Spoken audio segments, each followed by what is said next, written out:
যদি বলি ২৪ আমাদেরকে কীভাবে ফেসিবাদ তাড়াতে হয়, ফেসিবাদ তৈরি হলে তাদেরকে কীভাবে তাড়াতে হয় সেটা শিক্ষা দিয়েছে। আবার একটা যেটা বাংলাদেশকে স্বাধীন, দেশ মাতৃকাকে স্বাধীন করবার জন্য কীভাবে বিলিয়ে দেওয়ার নজির বাংলাদেশে হয়েছে সেটাও ৭১ আমাদেরকে শিখিয়েছে।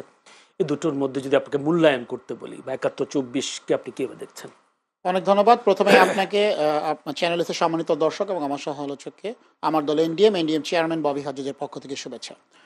খুব গুরুত্বপূর্ণ একটা প্রশ্ন আপনি করেছেন। ৭১-২৪-এর এই বিতর্কটা আসলে ৫ই আগস্টের পর থেকে শুরু হয়েছিল। এটাকে আমরা আসলে বিতর্ক হিসাবে যতটা না দেখতে চাই, তার থেকে বাস্তবতা, প্রেক্ষাপট, এই প্যারামিটারগুলো দিয়ে বিবেচনা করতে চাই। যেমন আপনি ইন্ট্রোতে শুরুতেই বলছিলেন বাঙালি জাতির জীবনে। এটা যদি আমি এখন বাংলাদেশিদের জীবনে বলি, আপনি যে কথাটাই বললেন যে বাঙালির জীবনে একটা ঐতিহাসিক প্রেক্ষাপট ৭১-২৪। আমি যদি বাংলাদেশি বলি, কারণ আমি তো বাংলাদেশি জাতীয়তাবাদে বিশ্বাস করি। আমার দলের নাম জাতীয়তাবাদী গণতান্ত্রিক আন্দোলন। আমাদের ঘোষণাপত্রের মূলনীতি হলো we believe in Bangladeshi nationalism, Bangladeshi জাতীয়তাবাদ। আমরা এদেশের নাগরিক, প্রত্যেকটা পার্বত্য অঞ্চলে যে রয়েছে, বাগেরহাটেও যে রয়েছে, ঢাকায় যে রয়েছে, প্রত্যেকেই আমরা আমাদের ধর্ম বর্ণ নির্বিশেষে আমরা বাংলাদেশি। আচ্ছা, সুতরাং বাংলাদেশিকে যদি আপনি মুখোমুখি দাঁড় করাতে চান, ব্যাপারটা যেরকম হয়ে যাবে। আবার ঠিক একইভাবে ৭১-২৪কে যদি আপনি মুখোমুখি দাঁড় করাতে চান, ঠিক একই রকম হয়ে যাবে। আমি জাস্ট বোঝানোর জন্য আমি আপনাকে এরকম একটা অ্যানালজি দিলাম আর কি। এটা হয়তো বা কতটুকু সঠিক আমি জানি না, আমি এরকম একটা অ্যানালজি দিলাম বোঝানোর জন্য। দেখেন, ৭১-এর বিতর্কটা কেন আসবে? ৭১ তো বিতর্ক করার বিষয় ছিল না। একটা দেশ স্বাধীন হয়েছিল মহান মুক্তিযুদ্ধের মাধ্যমে।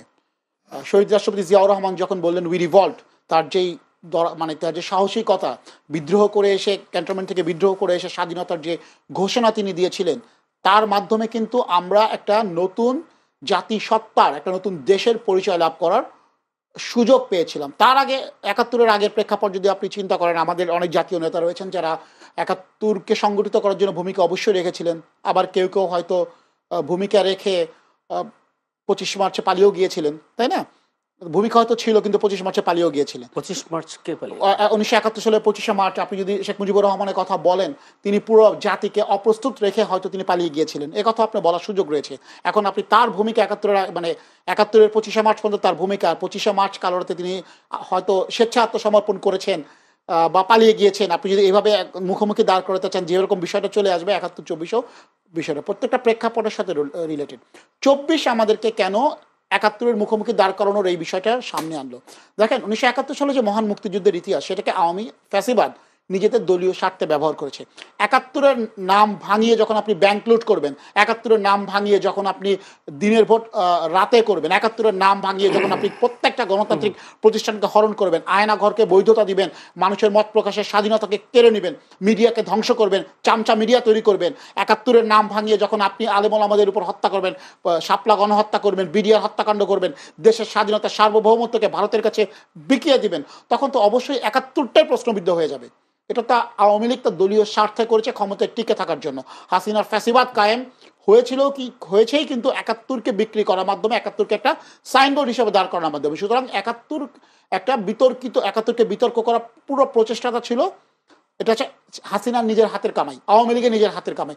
এরপর ২৪শে ৫ই আগস্ট যখন একটা রক্তক্ষয়ী গণঅভ্যুত্থানের মাধ্যমে হাসিনা ফ্যাসিবাদের পতন হলো, তখন কিন্তু ২৪টাকে গ্লোরিফাই করা হয়েছিল, যে একটা গ্লোরিফাই হিসেবে মানুষের মনে আসলো। এবং এই যে ৭১ নিয়ে যে বিতর্ক, মানুষের মনে ৭১-কে, মানে আপনি যে কোনো অপকর্ম করার আগে জয় বাংলা বলছেন, হ্যাঁ, তার মানে কি জয় বাংলাকে আপনি বিতর্কিত করছেন? অবভিয়াসলি এটা আওয়ামী লীগের স্লোগান, দলীয় স্লোগান, যেটা তারা নিজেদের দলীয় স্বার্থে ব্যবহার করেছিল। মুক্তিযুদ্ধের সাথে আমাদের স্লোগানটা জড়িত ছিল, কিন্তু আওয়ামী লীগ তো দলীয় স্বার্থে ব্যবহার করে পুরো স্লোগানটাকে কি খেয়ে দিয়েছে। এখন যত অপকর্ম আপনি করছেন ৭১-এর সাথে রিলেটেড, মানুষের মাইন্ডসেটে তখন চলে আসছে না ২৪ যখন আমাদেরকে নতুন একটা পরিচয়, মানে নতুনভাবে বাঁচা, নতুনভাবে কথা বলার সুযোগ দিয়েছে, তখন ৭১-টাকে একটা বিতর্কের জায়গায় নিয়ে কেউ কেউ চেষ্টা করছে। তবে আপনাকে বলে গেলে চলবে না, ২৪-এর ৫ই আগস্ট কিন্তু একদিনে আসে নাই। আমরা বিএনপি সহ আমাদের যে দীর্ঘ রাজনৈতিক, এনডিএম, অন্যান্য শরিক দলের যে দীর্ঘ গণতান্ত্রিক সংগ্রাম ১৬ বছরে, তার প্রেক্ষাপটেই কিন্তু ২৪-এর ৫ই আগস্ট রচিত হয়েছিল। আমরা কিন্তু দীর্ঘ ধারাবাহিক গণতান্ত্রিক সংগ্রাম, এই সংগ্রামটা ৯০ সালেও হয়েছিল। এখন কি কেউ আপনি দেখেছেন ৯০ আর ২৪-কে কখনো মুখোমুখি করতে? কখনো শোনেনি। কারণ জাতীয় পার্টি ওই সময় একটা স্বৈরশাসক এসেছে, উনি ৯ বছর ক্ষমতায় ছিল, ৯০-এ উনি ৬ ডিসেম্বর পতন হয়ে গেল, তারপরে তিনি আর কখনো ক্ষমতায় আসার সুযোগ পান নাই। এবং জাতীয় পার্টি রাজনীতি থেকে ওই প্রাসঙ্গিকতা হারিয়েছে। সুতরাং 90 আর 24 হ্যাঁ ক্ষমতার স্বাদ পেয়েছে, সেটাও দালালি করেই পেয়েছে অবভিয়াসলি, এতে কোনো সন্দেহ নাই। কিন্তু 90 আর 24কে কিন্তু আপনি কখনো মুখোমুখি দাঁড় করেছেন?